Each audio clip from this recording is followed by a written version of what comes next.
Okay, I think I've mentioned in a previous video that I'm working with a client that needed to get information off of sam.gov, and this is wage determination or prevailing wage data. This is not specific to this video. What I want to show you is sometimes when you try to scrape data off a web page, you're going to run into a problem.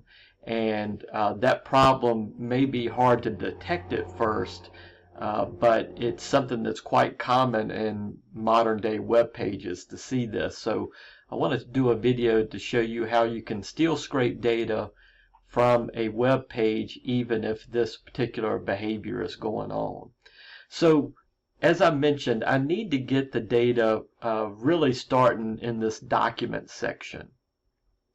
And I'm going to refresh the web page here. I'm using Edge, but you may be using another browser. This is going to be the same regardless of the browser you're using. But I'm not sure if the video is picking up on this, but the page is loaded and then there's a slight delay before you actually see this document section. But I'm going to go through this and act like that everything's here that I need, and I'm going to show you the problem that you can run into trying to do this in Power Query. So I'm going to open up, this is just a blank workbook, and I'm going to choose from web. I'm going to grab this URL here, and I'm going to choose from web, and you've probably done this before. We'll just put that URL in. It's going to go out and read that web page, and it's going to show us some of the content that's available in that web page. So let's give that a minute. And then it's found this table, and that table information I'm not interested in. So I'm going to move down. Here's the raw HTML. I really would like to start from a different place. I don't want to parse this HTML. And thankfully, it's recognized the text within this. And if I scroll down, I can see that wage determination data that I mentioned earlier. This is what I'm really interested in, is getting down to this classification where we've got a job title or role, and we've got some rate and fringes. So I'm thinking this is going to be fine. This is going to be no problem. I'm going to choose transform. And when I do that, Power Query is going to open up, create me a new query. It's going to use the web.browser contents. It's going to get that information. It's passing in that URL that I provided. And then it's just going to start extracting that text. And then it's going to create me a column that has the information in it. Now, this is what I want. This is what I would expect to be getting. Let me show you one of the problems with this. If I choose home, and although we can see our wage determination, the actual classifications and the rates and the fringes here, if I refresh this a couple of times, I may have less information in this document than what I was seeing before. Thankfully, it looks like it continues to work properly. Let's try it again. And what you'll find is, depending on how busy the page is, it may take longer than other times. But we'll occasionally run into instances where the data we're expecting to be here won't be here. And we really don't know why that's the case. I've run into this. If, let's say, that web page is really busy right now, it may take a little longer to load, and in those instances I would come here and I would only see very little information. I would probably only see probably this part right here, and the other section wouldn't be loaded.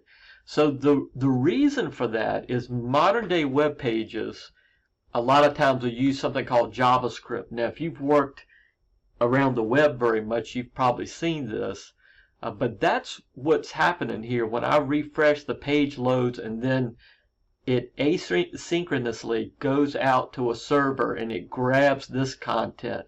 So this portion of the page is loading, but this is loaded in the background.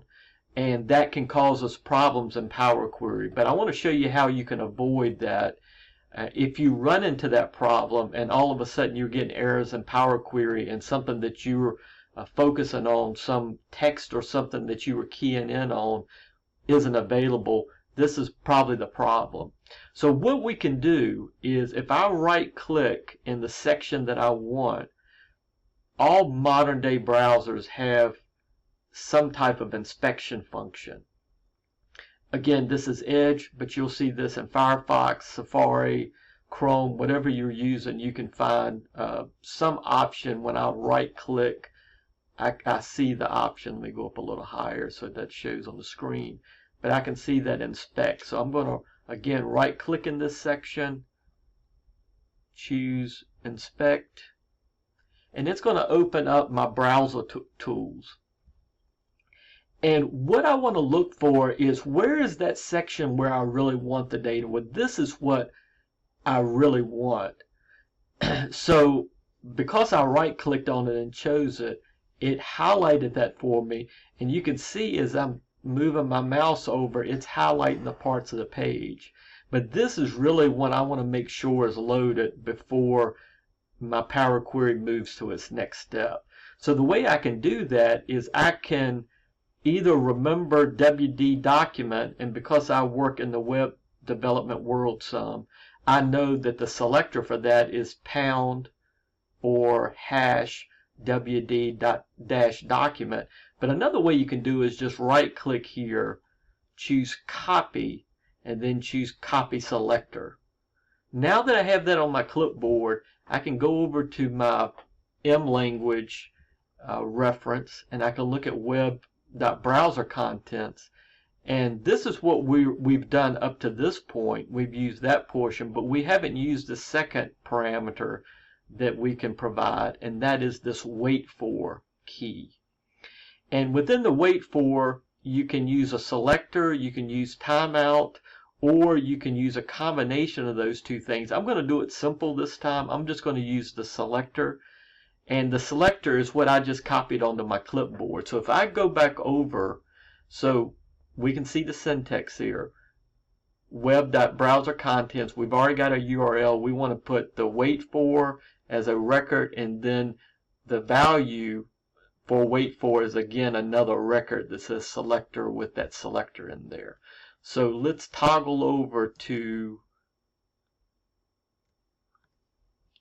our Power Query, and I'm going to go up to this first step, and where I have this web.browser contents, I'm going to put a comma, and I'm going to do what we just read over there. We're going to put wait for equals, and then another selector that says selector, and I'm going to paste that selector in there, which is WD document. Now that I have that, I can feel confident that when the source step runs, that it will wait for all of that content to load before it continues to move on. So if you run into an issue where the first time you did it, all the data was there, but later you're getting errors in Power Query because a step that's later in the process is looking for some text that's not there, well, that's probably your problem. So just refer to the documentation and use this wait for option, and that should solve your problem. Hope you found that useful.